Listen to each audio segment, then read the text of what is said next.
Ah, ben voilà, victoire. Les gars, j'espère que tout le monde se porte bien chez vous. Victoire du Barça cet après-midi, ça fait plaisir. Honnêtement, victoire maîtrisée, méritée, mais peut toujours mieux faire. Je pense que c'est quand même à chaque fois ce qu'on va dire. Globalement, victoire largement maîtrisée et méritée.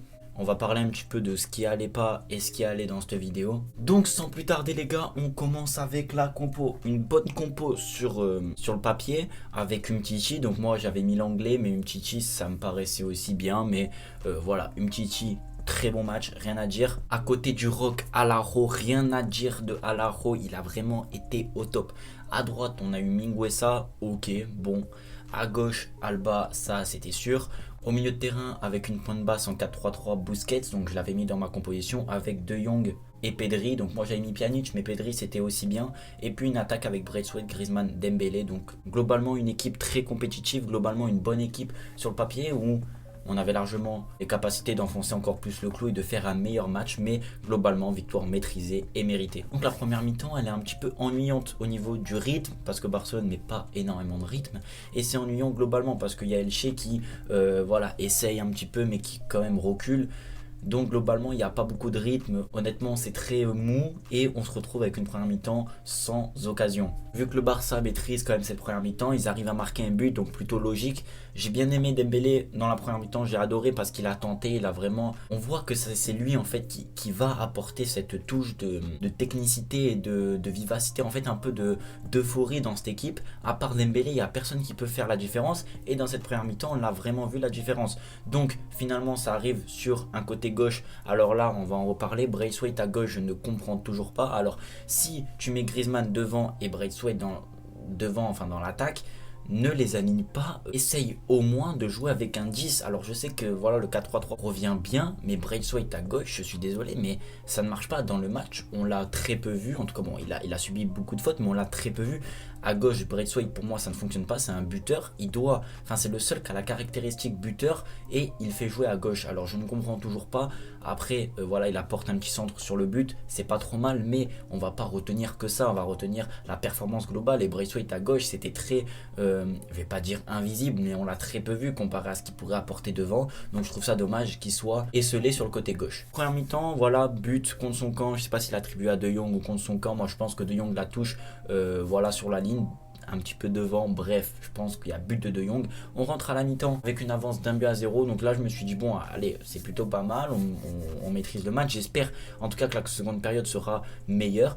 Et le Barça revient en seconde période avec un petit peu plus de rythme et d'envie. Alors je dis pas que c'était incroyable, honnêtement loin de là, c'est loin d'être le meilleur match du Barça, mais c'est un match je pense où j'ai pas eu peur. Donc il y a eu cette occasion voilà, où Ter Stegen fait un arrêt stratosphérique. On a failli faire un cadeau, je parle encore de cette action, mais on a quand même failli faire un cadeau, ça c'est un point négatif. Parce que là, si on prenait le but à cette période-là, je pense que c'est plus le même match. Derrière, Elche allait bloquer à 500%, déjà qu'ils étaient à 100%. Ça aurait été très dur de revenir et de repartir avec la victoire. La seconde période commence un peu mieux je trouve, donc elle est plutôt pas mal rythmée. Donc Dembélé je le vois un petit peu moins, mais on sent que le Barça voilà, a envie peut-être un petit peu d'enfoncer ce clou. Et il y a quand même quelque chose que j'aimerais revenir dessus, donc c'est ça m'a choqué dans le match, c'est que je pense qu'on a eu au moins 10 fois, et je suis gentil, 10 fois des ballons récupérés assez haut, parce que Elche bien évidemment était très bas, et on récupère les ballons assez haut, et on était en supériorité numérique je pense au moins 6 à 7 fois, et on a eu 10 occasions où on aurait pu honnêtement jouer mieux les coups et on les joue mal. Alors là ça marche face à Elche, donc qui est pas trop dangereux, mais face le micro c'est très chiant, mais face à une équipe comme le Real, l'Atlético qui va essayer d'être peut-être un petit peu plus percutant sur les récupérations de balles, on ne peut pas se permettre d'avoir, on était je crois en 5 contre 3 parfois, ou même en 6 contre 3, 6 contre 4, et on n'arrivait pas à aller en fait et embêter le goal. Alors le goal fait un super match ça globalement, mais sur les actions comme ça où on est en supériorité numérique, je trouve que on négocie très mal les coups, et ça c'est dommage, ça pourrait nous coûter des points par la suite parce que c'est vraiment des occasions qui peuvent bénéfiques pour nous.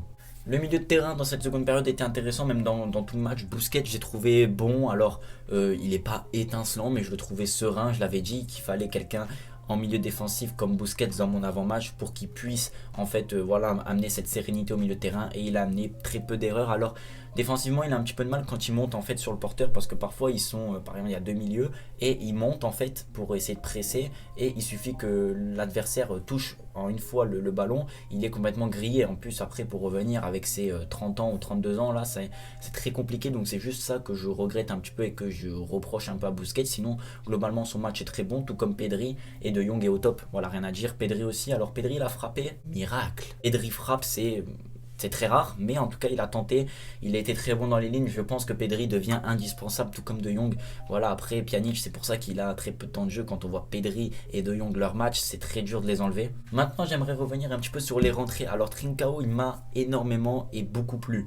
Alors je sais pas si ça se dit, mais en tout cas, il m'a globalement plu. Quand il est rentré, il a amené cette technicité qu'on voyait en fait sur les vidéos quand il était à Braga, en fait même dans ses matchs, et il a tiré, il a tenté, il est allé vers l'avant, il n'a pas fait que des passes en arrière, il a eu deux opportunités quand même franches. C'est dommage, mais en tout cas voilà, Trincao, s'il montre en fait cette facette de lui qui peut lui apporter peut-être un petit peu plus de temps de jeu, je pense qu'il pourra par la suite s'imposer. Alors bien évidemment pas cette saison, peut-être dans 2-3 ans, mais il faut qu'il prenne en fait à chaque fois qu'il a du temps de jeu, il faut qu'il joue comme ça, qu'il prenne des risques, qu'il joue, qui tire, qui frappe, qui tente des trucs, ne pas qu'il ait peur.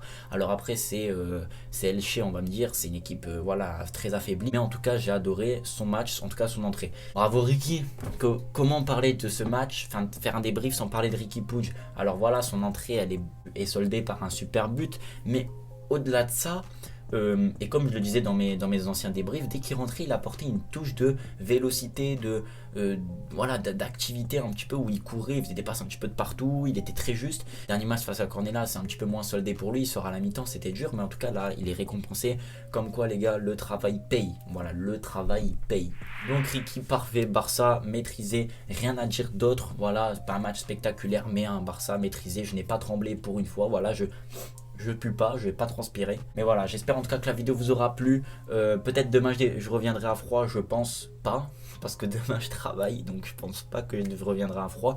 On se retrouvera mardi pour le débrief, pour l'avant-match entre le Rayo Vallecano et le FC Barcelone en 8ème de finale de Coupe du Roi. Pour ce, moi les gars, je vous dis à la prochaine. Visca Barça. Ciao, ciao.